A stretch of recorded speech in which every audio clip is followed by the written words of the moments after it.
The Movie Preview Critic. Informing and entertaining your movie world. What's up, good movie lovers? Welcome to a movie review for Toy Story 3. Just a quick note, all of my movie reviews are spoiler heavy, so if you haven't seen Toy Story 3 yet and are planning to and don't want any of the surprises or story details revealed, please turn this off right now. I'm going to do a 5-second count so you have enough time. 5, 4, 3, 2. Last chance to turn it off. Toy Story 3 is, up to this point in our movie year, the most complete film. It's not a perfect movie, and I'll explain why that is, but it's as close as you can get. So let's start with the story, the overview. This is Woody and Buzz and the gang feeling that Andy has abandoned them. In the movie, Andy is 17 or 18. He's just about to go off to college. This is the summer before he goes off. And they realize that Andy hasn't played with them in a while, and they're trying to concoct schemes to get him to notice them. But when it happens, he just kind of closes the box back up and doesn't give him a second thought. Very similar to what happened in Toy Story 2, but at that point, Andy was still young enough to regain his interest in the toys. But now there's no doubt about it. He's a young adult, and toys are the last thing on his mind.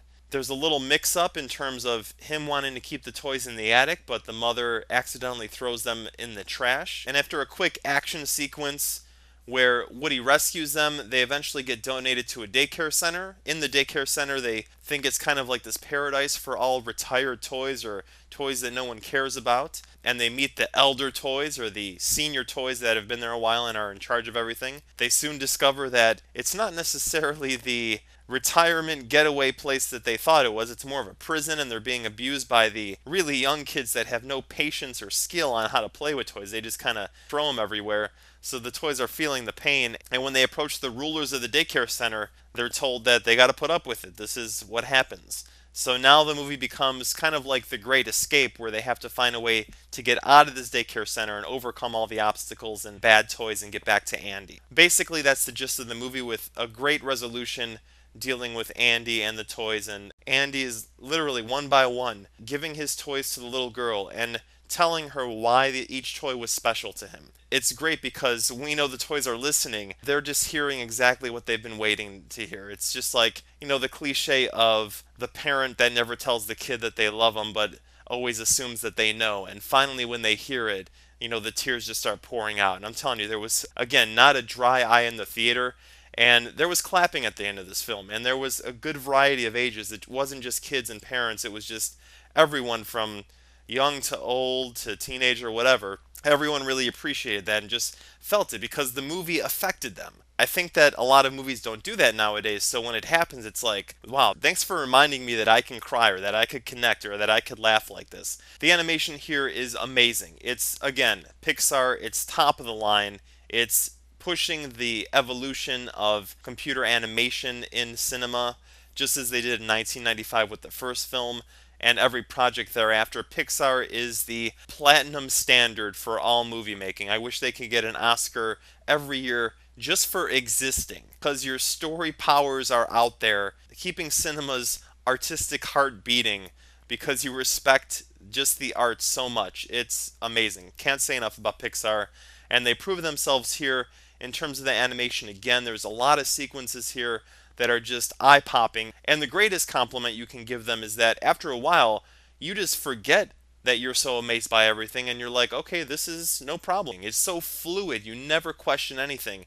And there's the one kind of, let's just say, the money shot sequence towards the end where they're on the conveyor belt at like this garbage disposal factory heading towards this burning lava pit where everything gets destroyed, and it just looks like nothing you've ever seen on the big screen. That in itself is worthy of big screen viewing at midnight show price. This movie just does that so well. So there's no question, again, Pixar's animation kung fu is very strong. And even the little 5-minute short, I think it's called Day and Night, before Toy Story 3, was really well done. Great imagination, very clever, and that's better than most 90-minute films that are released. So Pixar, again, can't do anything wrong in terms of that. What they also excel at is storytelling and, more importantly, character-based storytelling. And what they mean to a kid and to themselves. Like, what is their purpose in life? It's very existential in a lot of ways. And now that Andy's old enough to have forgotten about them, they have to face the reality that he's not going to be playing with them anymore. He's a young adult, and adults don't play with toys. They grow out of it, and the toys are the ones that are kind of in denial. In a lot of ways, these toys could be treated just like older humans who have had the children, had the careers, and now are in the retirement stage of their life. Like, what is the rest of their life mean? How can they find purpose? What is it that they do? And it's such a great thing that a children's movie, an animated movie, can deal with these subjects in an entertaining way and just very subconsciously, not on the surface. It never stands up on a soapbox and preaches at us, but it just brings up these ideas. This daycare center is really a retirement community. It's an old folks home for toys, and it just goes through that reality. And the daycare center is another animation achievement, but just in terms of story, the way that it's structured, the way that these toys, this evil bear figure, this Teddy Ruxpin from hell, is the Emperor from Star Wars, then his Darth Vader would be this dilapidated, abused looking baby doll who is one of the greatest bad guys ever in cinema. I'm putting him up there with Darth Vader, with Hannibal Lecter, and the Joker. He looks so intimidating, and he never says a word. I mean, it looks like a baby that smoked too much crack. It is so disturbing, and it's so well done. Genius idea for a bad guy. Love how Pixar pulls that off. And this character actually has a little bit of a journey where, in the end, he has a Darth Vader moment from Return of the Jedi where Vader throws the Emperor down that conduit where all the electricity is sparking. So too does the baby take the evil bear and throw him in the dumpster once he realizes that this bear has been manipulating him. So we have a nice journey there. There are so many scenes in here where each character's reaction, we see how every single one of the toys responds to whatever conflict's going on. Everyone has an emotional reaction, which is like the key of any acting method. That even though you're in the scene, if the camera's not on you, it doesn't matter. Whatever's happening, you're having some kind of reaction to it based on who you are as a character. And every one of the toys here reacts differently to what happens within their own truth, within their own personalities. It's so much a sign of movie hope to see that this is happening in a movie where toys are the main characters. It just goes to show that, again, doesn't matter if they're inanimate objects. If they're personified with human emotion, we can respond to them and we can feel.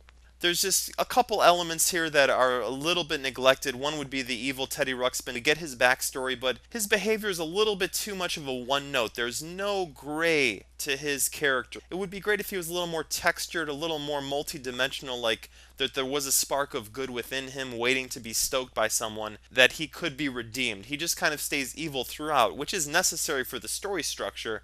But it would be great if there were a little more humanity through the twistedness that he had. He could be demented like Hannibal Lecter and beyond saving, but let us hear his logic, his self-logic that justifies his actions.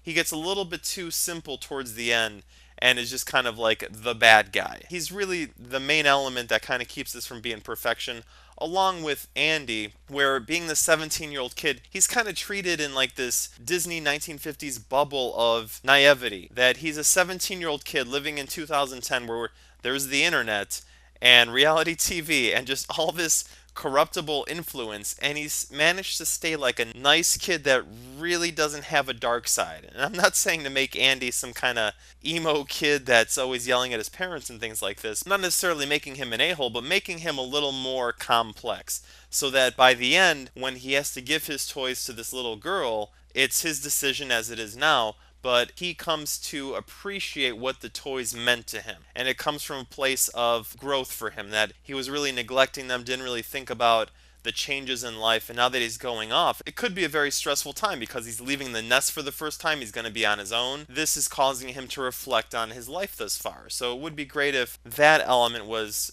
approached a little more, and I think it could set up a really awesome sequel, which I have an idea for, but I don't know if Pixar and Disney could produce this. But Andy goes to college and he gets seduced by the dark side. I'd like to see Woody go along with him and witness Andy get into the debauchery that is college life in 2010 America. Maybe Woody follows him to a kegger at a frat house or tailgating at the football game, whatever it is. Let Woody see some of the reality that's out there, and let him go back to the other toys and say, We gotta save Andy. Toy Story 4 Van Wilder, or Toy Story 4 Animal House. Aside from that, this really is such a great film on every level that you'd want it to be. It's character based.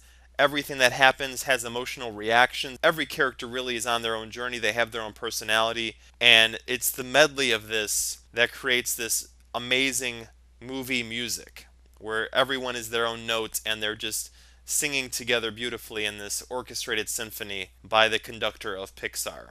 So, what more can I say? I love Toy Story 3. Again, not a perfect film, but very well done and love it. Worthy midnight show. Make it part of your collection, learn from it, and it's definitely a sign of movie hope. So until next time, consider yourselves advised, and remember, StoryCorp gives you more of what you pay for, so choose your movies wisely, and as always, Long live good movies!